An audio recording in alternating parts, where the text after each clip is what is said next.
নমস্কার বন্ধুরা, আজকের আমি আপনাদের সাথে দোকানে যে ফুচকা কিনতে পাওয়া যায় সেই ফুচকা কিনে নিয়ে এসে কিভাবে বাড়িতে তৈরি করে খেলাম সেটাই আপনাদের সঙ্গে শেয়ার করলাম।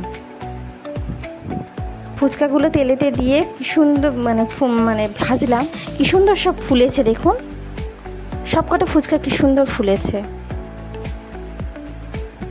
ফুচকাগুলো সব একে একে সব ভেজে তুলে নেব।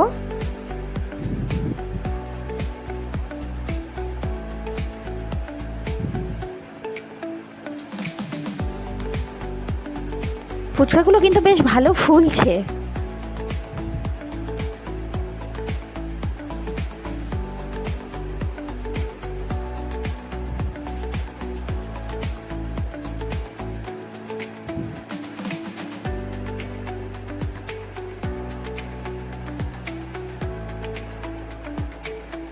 সব ফুচকাগুলো আমার ভাজা হয়ে গিয়েছে। আর এদিকে আলু আর ছোলা সিদ্ধ করে রেখেছিলাম, আর চানাচুর, তারপর চাট মশলা, ধনে জিরের গুঁড়ো, বিট লবণ আর গন্ধরাজ লেবু একদিকে আমি কেটে নিয়েছি। এগুলো আমি আলুর সাথে মাখাবো বলে আলু তারপরে টক জলের সাথে মেশাবো।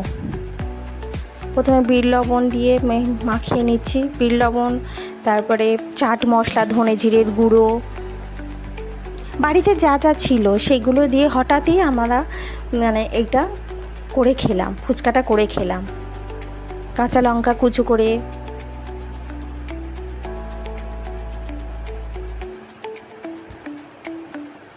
গন্ধরাজ লেবুর রসও দিয়ে দেব।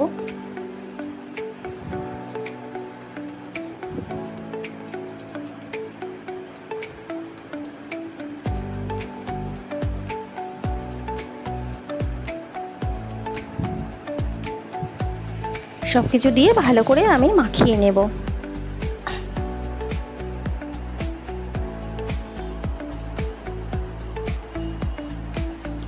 এবার মাখানো আমার হয়ে গেছে। এবার চানাচুরটা আমি ওপর থেকে ছড়িয়ে দেব।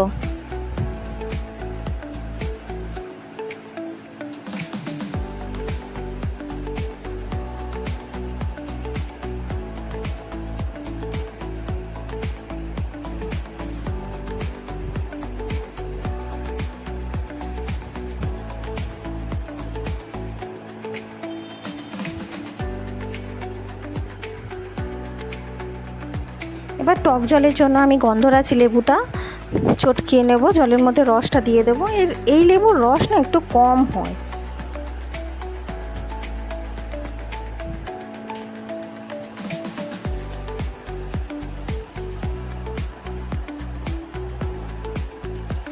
এবার চাট মশলা, ধনে জিরের গুঁড়ো সব জলের মধ্যে দিয়ে দেবো, বিট লবণও দিয়ে দেবো, আর একটু সাদা নুনও দিয়ে দেবো।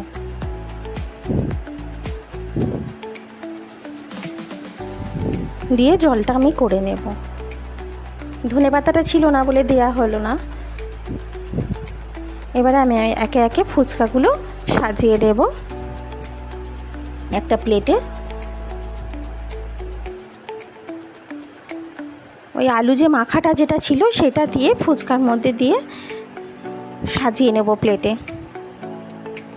দিয়ে এবার আস্তে আস্তে আমি জল দিয়ে খাবো।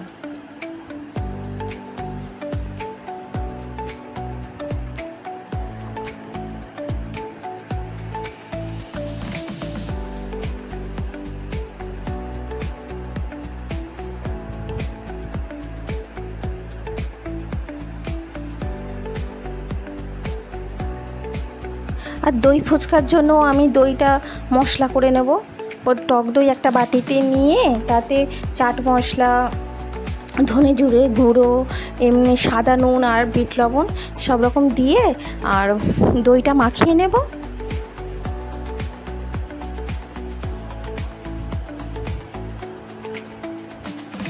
দইটা মশলা দই করে নেব।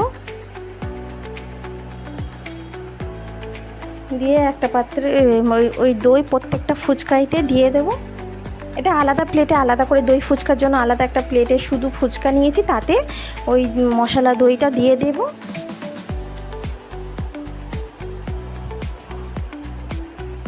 আর আরেকটা পাত্রে আমি টমেটোমের সস নিয়েছিলাম, আর টমেটোমের সসও দিয়ে দেবো এক চামচ করে।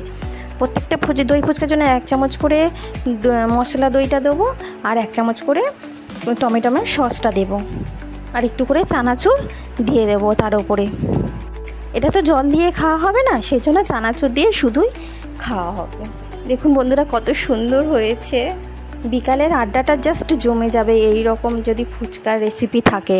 এবার জল ফুচকাটা আমি এবার যেগুলো শুধু মানে দই ছাড়া যেগুলো মানে আলুর পুর দিয়ে ফুচকাগুলো ভরা হয়েছিল, সেইগুলো আমি টক জল দিয়ে খাবো, আর দই ফুচকাটা শুধু খাবো। আর বন্ধুরা, আমার এই ফুচকার আড্ডাটা যদি আপনাদের ভালো লাগে তাহলে একটা লাইক, কমেন্ট, শেয়ার আর একটা সাবস্ক্রাইব করে দেবেন প্লিজ। নমস্কার, দেখা হচ্ছে পরবর্তী ভিডিওতে নতুন একটা রেসিপি নিয়ে।